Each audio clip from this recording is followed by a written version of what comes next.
about the wisdom of Lincoln's decision.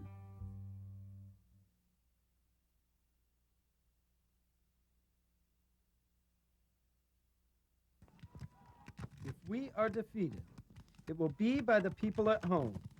Atlanta Southern Confederacy. While soldiers fought gunfire on the front, those left behind fought discouragement and want at home. Wartime shortages drove prices so high in the South that many people could not afford food even when it was available.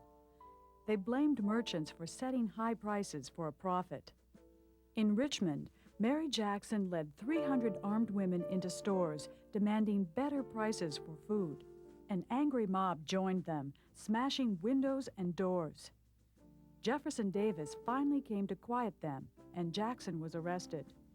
More bread riots erupted in Atlanta, New Orleans, and other southern cities. The North faced its own trouble at home.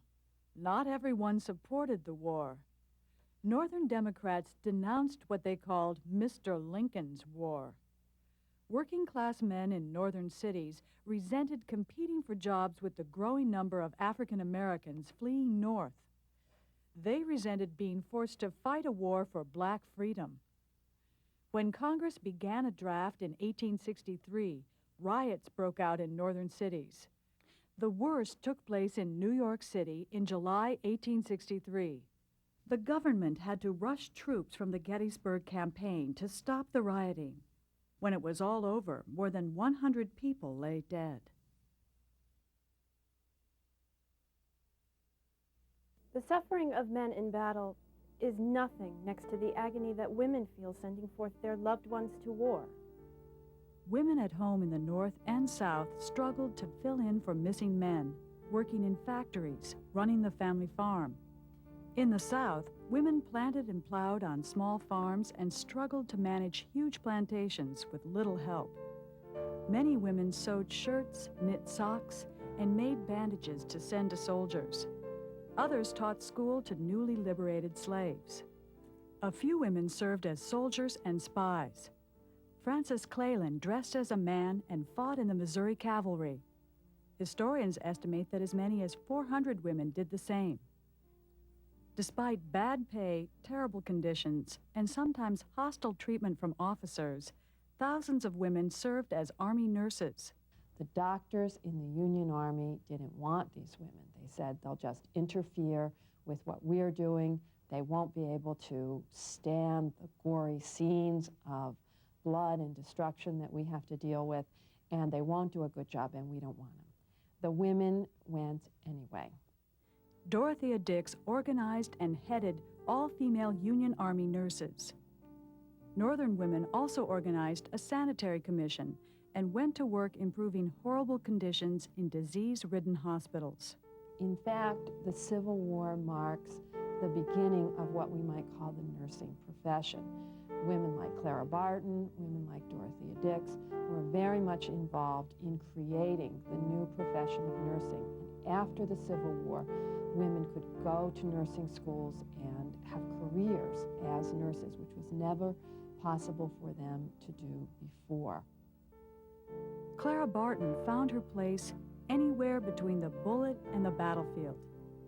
She often arrived before the gunfire stopped to feed men and dig bullets from their flesh. A surgeon was asked, "Now, what do you think of Miss Barton?" He replied, "In my feeble estimation, General McClellan, with all his laurels, sinks into insignificance beside the true heroine of the age, the angel of the battlefield."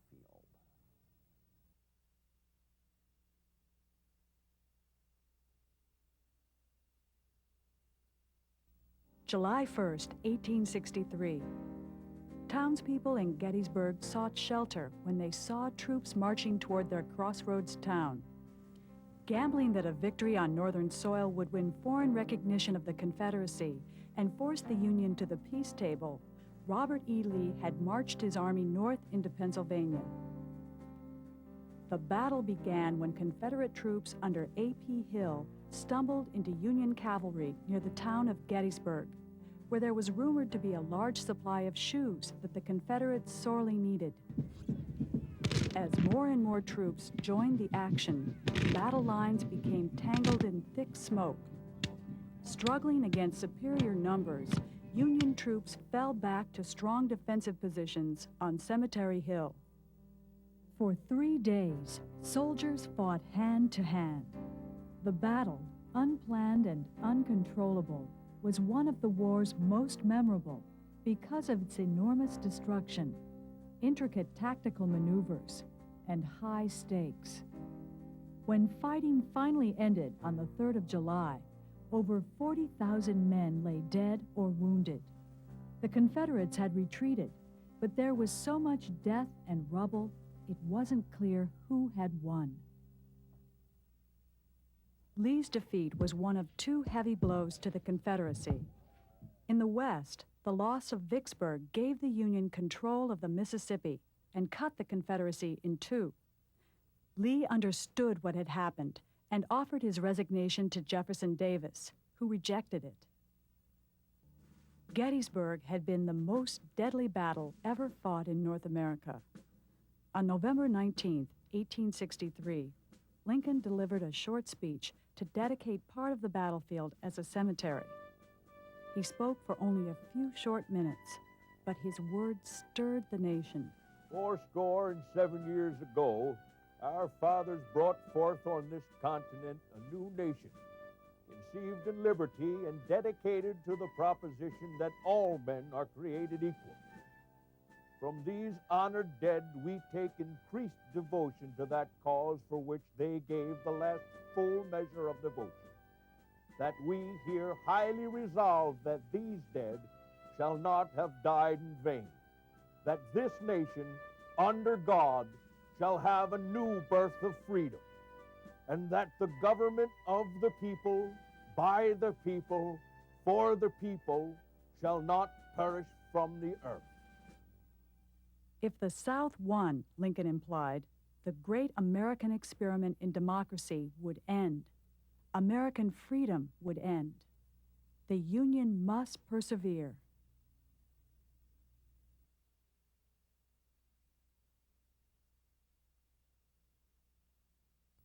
While events at Gettysburg were changing the course of the war in the East, out west, General Ulysses S. Grant was winning hard-fought Union victories. Unconditional surrender Grant, they called him, after he had refused to accept anything but an immediate and unconditional surrender. All through the winter of 1862 and 63, he had laid siege to the town of Vicksburg, the last Confederate stronghold on the Mississippi River. On July 4, 1863, the Confederates finally surrendered. Yesterday, we rode on the pinnacle of success. Today, absolute ruin seems to be our portion. The Confederacy taught us to its destruction.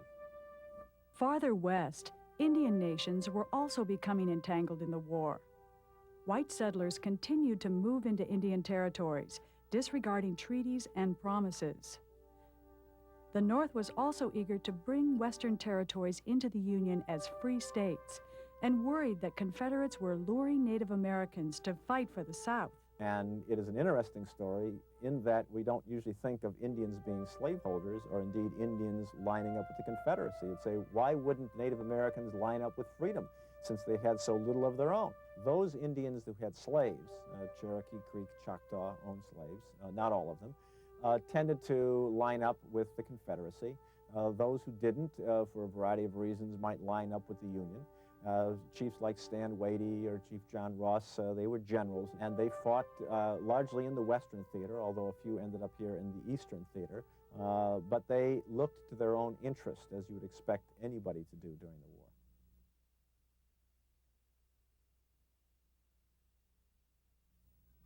In March 1864, Abraham Lincoln appointed Ulysses S. Grant Lieutenant General, a post last held by George Washington. Grant now controlled the Union's 500,000 soldiers. Lincoln had at long last found the man he was looking for. Grant was tough, decisive, and unrelenting. Grant moved his army southward, inflicting heavy losses on the Confederates in his Wilderness Campaign. Wherever Lee goes, I go, he vowed, as he mounted constant assaults on the Confederates. People in the North were shocked at the losses after Cold Harbor. They were piling up bodies, literally. It was said at Cold Harbor you could walk from one end of the battlefield to the other across dead Union soldiers and your foot would never touch the ground, but it would be soaked in blood that would go all the way up to your knees. People in the North said, what, we can't continue with this, but Grant knew that he must continue it because the only way to beat Lee was to destroy his army, and if you destroyed Lee's army, then you would destroy the last vestige of Southern resistance. No Southerner would stand after Lee had fallen. Grant wanted to strike a death blow, something that would break the spirit of the Confederacy.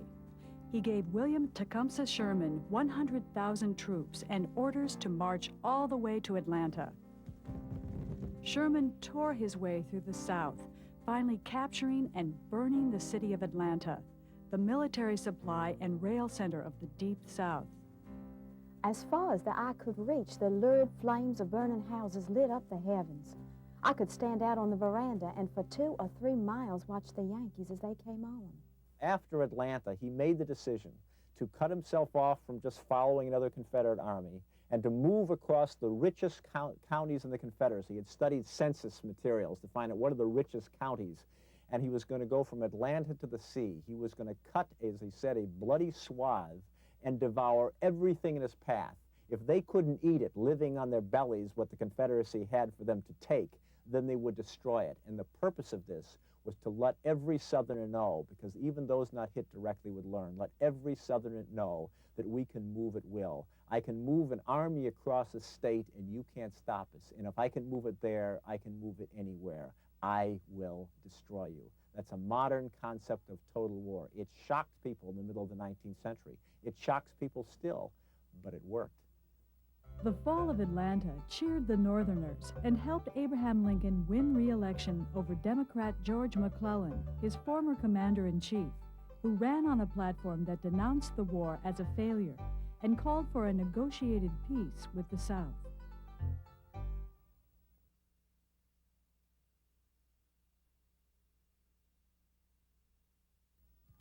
In early 1865, the last Confederate strongholds began to fall.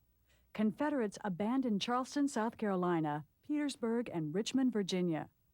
On April 9th, General Robert E. Lee surrendered to Ulysses S. Grant at Appomattox Courthouse, Virginia. 5 days later, on April 14, 1865, John Wilkes Booth shot President Abraham Lincoln at the Ford's Theater in Washington, D.C. Cheering and flags joined the black banners and cries of Lincoln's mourners.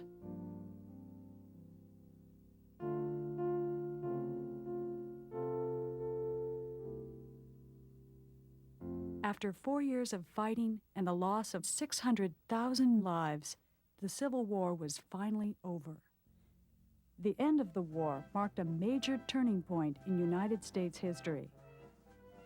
The war had stimulated industrialization and new ways of conducting business. African Americans had won freedom. Native Americans lost ground in the West.